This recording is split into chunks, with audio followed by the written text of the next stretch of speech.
C'est la première fois que le chômage enregistre une telle baisse en France. Vous le voyez, moins 3% au mois de septembre. Ce sont 83 800 personnes qui ont retrouvé un emploi. Alors cette amélioration profite à toutes les catégories, notamment les jeunes et les chômeurs de longue durée.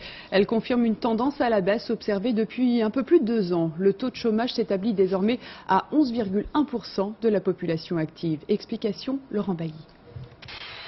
Du travail, on en trouve un peu plus facilement aujourd'hui qu'il y a 1 an. C'est en tout cas l'avis de Louis Nicolas.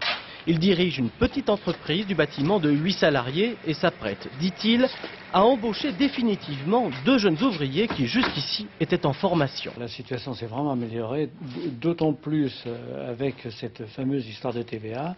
On sent vraiment qu'il y a un regain d'affaires très sensible, très sensible.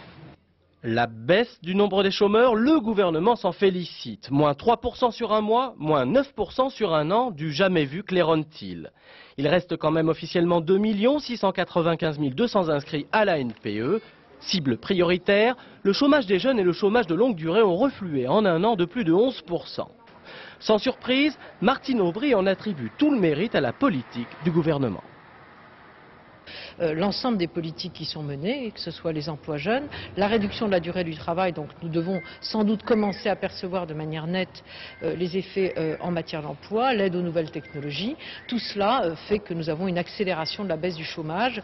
Un autosatisfecit donc, mais nuancé par certains experts. L'effet 35 heures, s'il intervient, ne peut pas se trouver dans les chiffres de septembre, c'est trop tôt. J'y vois plutôt donc dans ces chiffres, dans ces très bons chiffres, l'impact de la reprise et l'effet de rattrapage par rapport au mois d'août qui n'avait pas été très bon du côté du chômage.